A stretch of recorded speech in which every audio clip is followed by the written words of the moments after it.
Hello and welcome back to the Motorsport Baithak podcast. I'm your host GD, and joining me once again today is my friend and your co-host Vedant. On this episode, we will be talking about the sprint qualifying format announced by F1 a couple hours ago. So let's grab some chai, take our seats, ready our opinions, and dive right into the conversation. Well, Vedant, it seems no one really listened to our uh, alternate F1 race weekend format podcast that we did about a month ago. Yeah. Especially not anyone from the FIA or the F1 management. So I guess this is what we have now. This is the sprint qualifying format that we'll be seeing at 3 races over the course of this season. And it's being speculated that those two of those races will be during the European rounds, and one race will be during a non-European round. And it is touted by Lawrence Barretto that the two European rounds will be either Silverstone and Monza, hopefully. But yeah, what are your first impressions about this new sprint qualifying format? Well, firstly, obviously, it's a change, and F1 being F1, it is always good to see change because we don't always see F1 accept change very fast. But overall, I'm still not convinced as to how it will, play out and how it will create the desired result. Obviously, there will be more racing. Obviously, the Friday now becomes more useful, and there's more useful sessions for the fans or during the 3 days, all 3 days. So that is one good thing, and obviously they'll get more revenues from the broadcasters and Absolutely, everyone. that was my But first reaction. It's a very clever marketing strategy to get people involved throughout the weekend rather than just Saturday and Sunday. yeah, But and yeah, they anyway, they even, I think they delayed the qualifying time on Friday so that the people working can catch up to it when they reach back home. So it's I mean, a yeah, good they strategy, did I think feel. about the people who are working during the day and coming back from work later in the day, but they did not think about the people who are across the world and students like me who have classes in the morning who are still in college. Yeah. And catching up with qualifying will definitely be a little more difficult than it has been ever since I've been watching Formula One. But yeah, you definitely, like you said, it's definitely nice to see Formula One finally experimenting. And like we said before in our previous podcast, that the 2021 season is definitely the season where you want to experiment as much as you can with this rule changes coming in 2022, and most likely the teams will be less inclined to change the formats or play around with such things in the next season. But before we dive into more in-depth views about this sprint qualifying format, let's tell our listeners what exactly the format looks like for the for the weekends. So on Friday, the teams will have a 60-minute first practice session in the morning with two sets of tires for teams to choose freely. Most likely, the teams will choose a hard compound and a soft compound tire. We'll get on to why later on. And then later on in the day, in Friday, you'll have the normal qualifying format in the afternoon with five soft tire sets available only. So that it's mandatory that the teams use only five sets of soft tires during qualifying in such format. Then on Saturday, the teams will once again have a 60-minute second free practice session in the morning with only one set of tires for the teams to choose freely. And later in the day, the teams will have the 100-kilometer, one-third race distance sprint qualifying in the afternoon with two sets of tires for teams to choose freely. And then on Sunday, you'll have the Grand Prix like you usually do with the full distance Grand Prix. But this time, the teams will have a free choice of tires with the two remaining sets. So, two things coming out of this basically, the number of tire sets available throughout the weekend for the teams has been reduced to 12 from 13. And it has been made compulsory for teams to use five sets of soft tires during qualifying.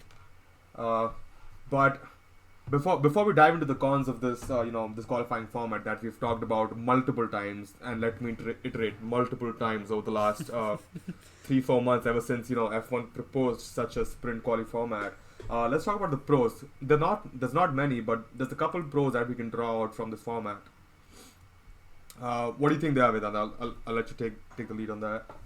Yeah, certainly, we can always find positive in every situation. And the positive here, especially for the team slow down the order, is if let's say Haas, they qualify 19th and 20th, and in the sprint race there is an incident further up the grid. So there's a maybe there are two DNFs. So the Haas guys are now 17th and 18th. So and they start the Grand Prix 17th and 18th. That is one of the few positives. Now for the Haas guys, it won't matter too much, but for Alpha Tauri and for Alpha Romeo, or maybe maybe McLaren, it will give them a better chance for the Grand Prix to score more points. So that is certainly one thing. Uh, Another thing which I already said, is better racing for everyone. So I think that's about it from my side. Yeah, absolutely. I totally agree with the fact that when you talk about with more points being on offer for Sunday, if something happens higher up the grid, especially in the midfield, we know that McLaren and Ferrari are ready to pounce on any points that are on offer when the top two teams, Red Bull and Mercedes, slip up, and we've seen how hard it is for the Red Bulls and Mercedes to in a race, overtake the McLarens and the Ferraris. It's still not like super difficult. It's still pretty easy, but it's not as easy as it used to be last season. It has become a little difficult. But one of the bigger pros that I thought was that there's not much time for practice to get into the quali session. Especially the Parc Fermé rules. So the Parc Fermé rules kick in once qualifying starts, so you can't change much on the car. Obviously, the rules are allow for some changes on the car regarding mostly suspension components and brake ducts. A whole list will be released later on once these rules are finalized. But yeah, you can't make a lot of changes after qualifying starts on Friday, and then during there's a few changes allowed, but not a whole lot. So I think that is really interesting because the teams will essentially have just 60 minutes to set their car up for the entire weekend. And I think we've seen some interesting results, like last year in Imola when we only had two qualifying sessions. The teams didn't know where they stood. There were a lot of mistakes that the teams made, and a lot of teams capitalized on that. A lot of the other teams capitalized on that who wouldn't have done so well had they had three qualifying sessions for the weekend. So I think this could create some interesting results during qualifying itself, which will make the sprint quali on Saturday much more interesting. There might be much more racing with people who have fastest cars but didn't qualify as well coming through the pack. But then again, that might not play into Sunday as well, as we've talked about. With the Sunday race being pretty boring, and the cars starting in the order of their pure pace, and then not having much racing on Sunday. However, if there's anything to go by, this season has been pretty interesting in terms of racing, so we can only hope that it continues and we see other variations of this either sprint race or whatever. But as long as the racing is good, I won't mind it. Yeah, certainly. And since there is no tire regulations regarding qualifying as to what tire you'll start in for the race, so we'll see pure pace in qualifying from all these teams. So like the Mercedes and the Red Bulls won't run on mediums in Q2. So that is an interesting bit but see, nevertheless, but then again, does it take away a little bit from Q2? Because Q2 we had Mercedes and Red Bull, and even sometimes McLaren and Ferrari trying to qualify on the mediums, to for that, which played into the race strategy per se. But now exactly. You'll have all the teams on softs, and it doesn't really affect the race strategy at all anymore. Yeah, exactly. That was my point. We'll see the pure pace in a way, but obviously Mercedes and Red Bull give their best only in Q3. They don't treat Q2 as much as importantly as Alpha Tauri might, and so that won't, like, they'll show better pace, but it won't matter too much. Yeah, that's what I was thinking too. Moreover, I feel the race on Saturday, we might see a convergence in strategy for the race on Saturday and Sunday because of the choice of free tires. Like Sunday, you would expect that people starting between 8th and 12th, so which would have usually been like AlphaTauri, Alpine, and Aston Martin. You would see them shuffle back and forth because most likely AlphaTauri would have qualified and starting on the soft tires, whereas if they were starting within the top 10, and other drivers who did not get into Q3 would be starting on the mediums, and that would give us some some strategies, an element of strategy, and an element of varying race pace throughout the weekend. But yeah, obviously it takes away from that element of strategy, and it'll be kind of I guess it'll become a little boring if there's a strategy convergence on Sunday, especially. Yeah, it's a very very strange kind of the regulations regarding the tires. I'm not fully convinced by them, but I mean Absolutely. they could have easily used the current format where you qualify, where you start the race on the tires you qualified in Q2, and use those tires in the main Grand Prix as well, and Yeah. like left the sprint race as it is alone.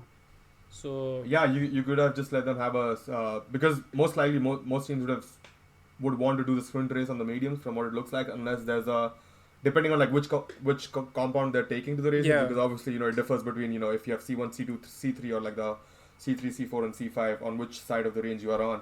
But you would ideally would have seen the same compound being used during the sprint race at least, because I don't think any of the teams will be looking to make a pit stop. I know people have done it in F2, especially Charles Leclerc.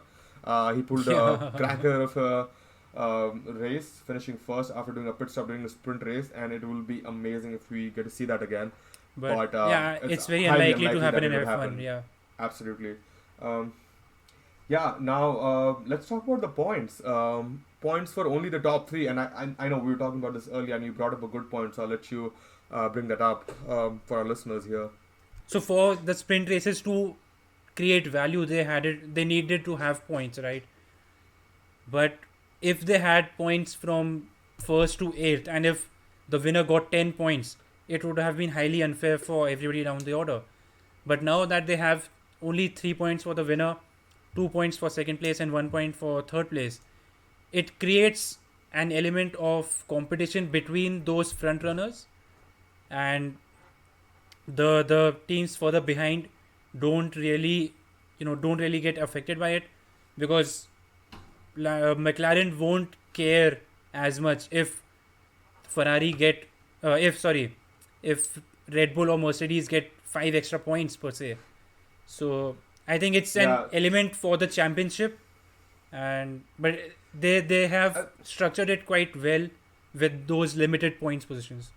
Yeah, I do see the light, I do see the point you're making, and I somewhat do agree with you that it doesn't affect the midfield team. But then again, why take the midfield battle out of the quotient? Why take the midfield battle, out of the equation? Why not let them go balls out and give them something a little more to race for? Because, like right now it's 3-1 points, right? So in the grand scheme of things, I guess the top runners might not like top runners might not be affected a whole lot, but since like um, the difference between the points is only one between two places, so it's not going to affect the championship a whole lot. It'll be similar to what a fastest lap Yeah, point might be like. yeah, yeah. But that is not to take away from the importance of the points. We have seen titles get decided on 1 point each previously, but I just don't see why not extend it to the rest of the field. Why not go to like the bottom eight, or by bottom eight I mean from 1 to 8 or 1 to 10. Just make it a 1 point difference each. Just give them a little more to race for.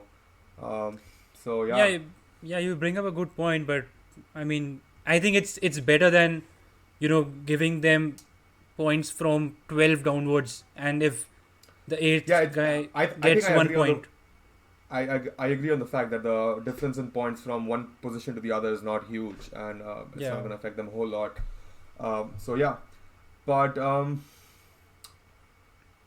again, we have to consider the fact that the title fight. It's only been two races, but the title fight looks really close.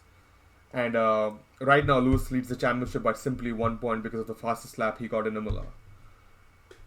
Will this will the sprint race will the three sprint qualifyings across the season affect the title in any way? Do you think this could be a title decider? Because essentially, we know Red Bull is the fastest car on the track right now, although Mercedes have clawed back a lot of performance.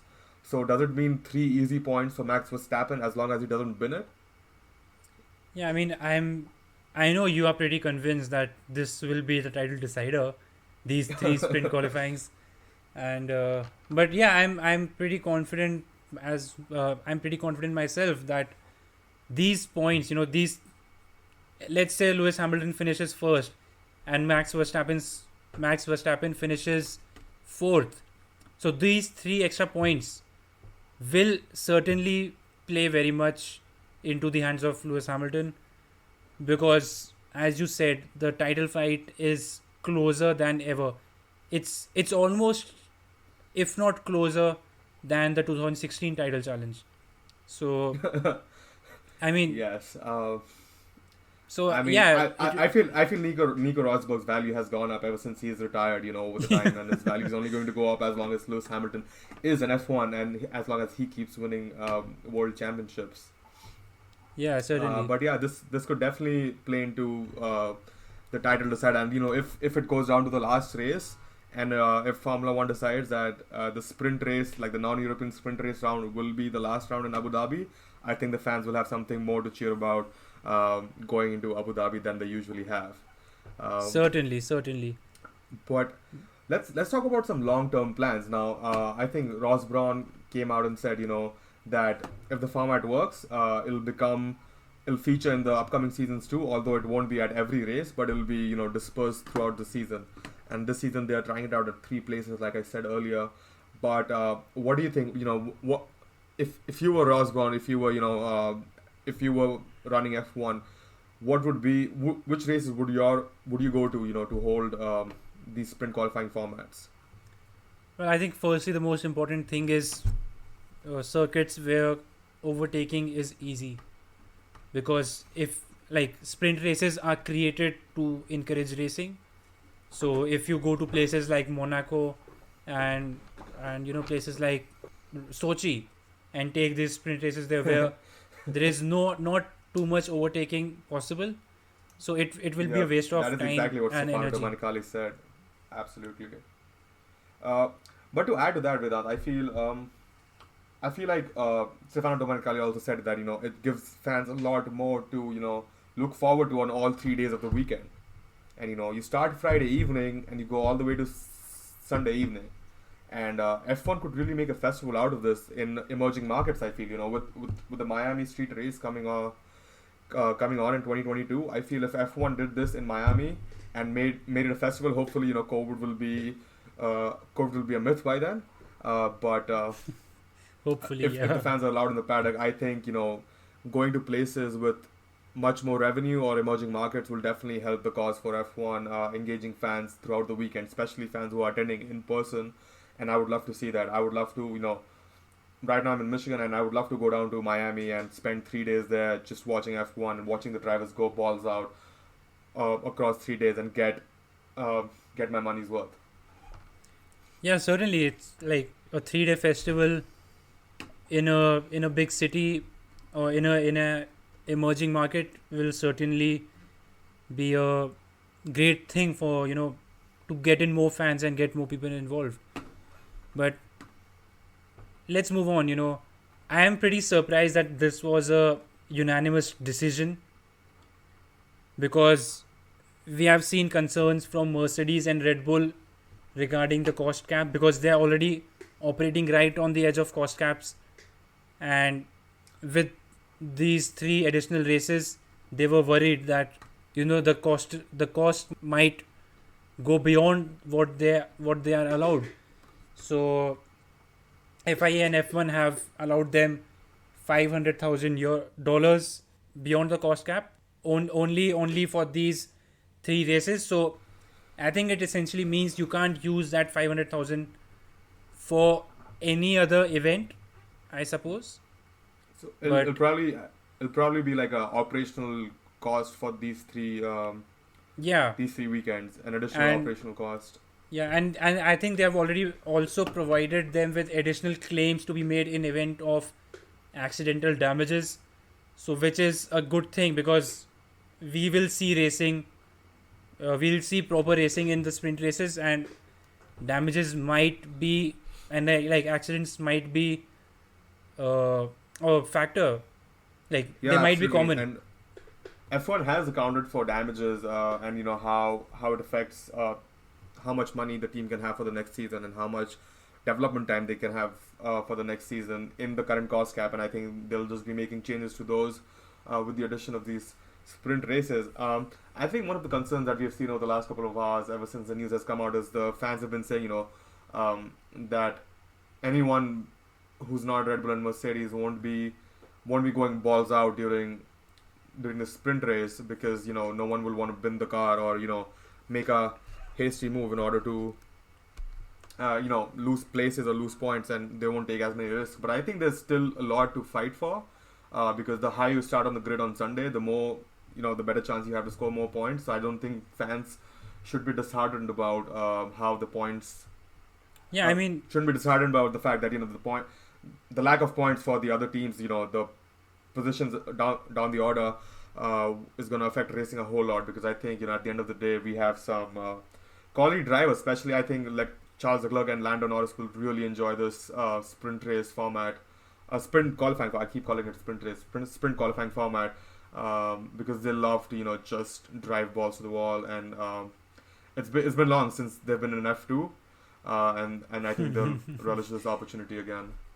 Yeah, certainly, because if you are a midfield team, if you are a midfield driver, you can drive cautiously, like drive calmly and not make any mistakes, and hope that people further up the grid do make mistakes, so that you can capitalize on that 2-3 positions and get a better starting grid for the Grand Prix on Sunday. Which again brings me to one of the most important things in what happens in the midfield. You need to be at the right place at the right time, because Absolutely. we saw Pierre Gasly win that race in Monza last year. He was at the right place at the right time. We saw it was basically a sprint race at that point. Absolutely. Exactly. So it will be interesting. It will be interesting to see, and especially for the midfield teams, if they get a good grid position for the for the Grand Prix on Sunday, they can really, really make the best out of it. Absolutely. But yeah, that is all from my side. Is there anything else you want to talk about, Vedant? No, I think we've covered most of it, and what we think about this. And if our listeners don't agree with F1 like we don't, and they don't like this weekend sprint qualifying format a whole lot, they can go and listen to our alternate F1 race weekend ideas. But yeah, if there's nothing from you, Vedant, I think we're going to wrap this one up. Thank you for joining me once again to discuss F1, and we'll catch you on the next one.